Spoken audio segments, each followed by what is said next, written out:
Thank you सभी को इस एंटरप्रेन्योरशिप के फेस्टिवल में आपका भाग लेने के लिए, उद्यमिता के उस उत्सव में। मैं अपने बारे में बताने से पहले कुछ बीए के बारे में बताना चाहूँगा। मैं 3 साल पहले बीए में जुड़ा था और रजिस्ट्रेशन ऑफ कंपनी से लेके अभी तक बीए का गाइडेंस में, अभिषेक सर के गाइडेंस में हर स्टेज पर कुछ ना कुछ हेल्प मिलता रहा है। मेरा नाम राजेश कुमार है और मैं एग्रीकल्चर में काम कर रहा हूँ। एग्रीकल्चर में इसलिए कर रहा हूँ क्योंकि वह मेरा पर्सनल कॉज है, क्योंकि मैं एक फार्मर फैमिली से बिलोंग करता हूँ और उस कम्युनिटी के लिए कुछ करना चाहता हूँ, इसलिए ये एक पर्सनल है और हमेशा इसमें पूरी तरह से डेडिकेशन के साथ लगे हुए हैं और आगे लगे रहेंगे। मैं आपको बस 2 बातें बताना चाहूँगा, क्योंकि एग्रीकल्चर की बातें बहुत हो गई, तो बस एक जनरल पर्सपेक्टिव की एंटरप्रेन्योरशिप अभी क्या है हम लोगों के लिए और क्या हमको अपॉर्चुनिटी मिल रहा है जो पहले नहीं मिलता था 10 साल पहले। हो सकता है वो आपको भी मिले और आगे चल के और अच्छा भी मिल सकता है। तो आज के जनरेशन में जैसे पहले था कि नौकरी 10-12 के बाद या ग्रेजुएशन के बाद नौकरी करने का, पर एक ऑप्शन अब एंटरप्रेन्योरशिप का खुल गया है। आप वो एक फ्रीडम है कि आप चूज कर सकते हैं कि क्या कर सकते हैं अपने लिए, या तो किसी सेक्टर में आइडिया पे वर्क कर सकते हैं या किसी और तरह का काम कर सकते हैं जो एक जॉब से अलग हो सकता है। तो ये आपके पास फ्रीडम है। रिसोर्सेस भी है, अगर आप काम कर रहे हैं किसी चीज में आइडिया के साथ, तो थोड़ा सा एक प्रिसाइज, एक सही तरीके से करिएगा तो आपको इन्वेस्टमेंट, फंडिंग सब कुछ मिलेगा। अवेलेबिलिटी ऑफ रिसोर्सेज काफी लार्ज स्केल पे अब अवेलेबल है जो पहले नहीं था।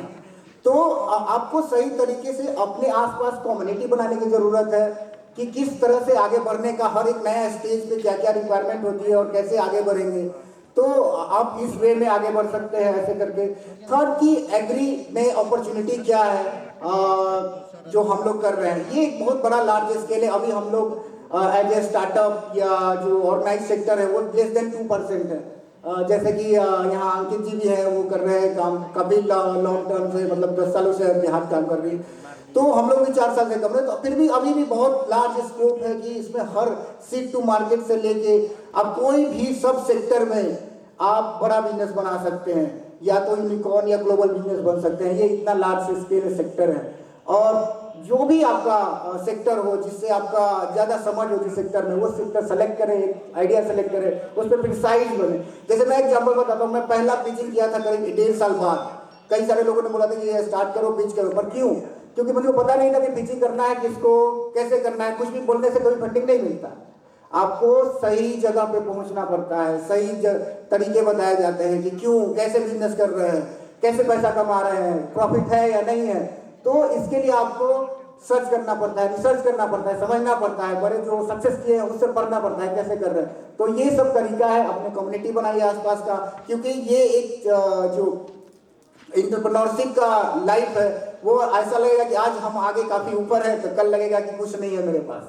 तो ये कम्युनिटी है जो आपको सपोर्ट करेगा, जैसे बीए है जो प्रोवाइड करती है स्टार्टअप या फिर जो एंटरप्रेन्योर को हर तरह से मोटिवेट करने का। और आज वही है, मैं यही काम कर रहा हूँ छोटा सा, कि आपको मोटिवेट कर रहा हूँ कि आप भी वो कर सकते हैं जो हम कर रहे हैं और आगे करेंगे। धन्यवाद, थैंक यू।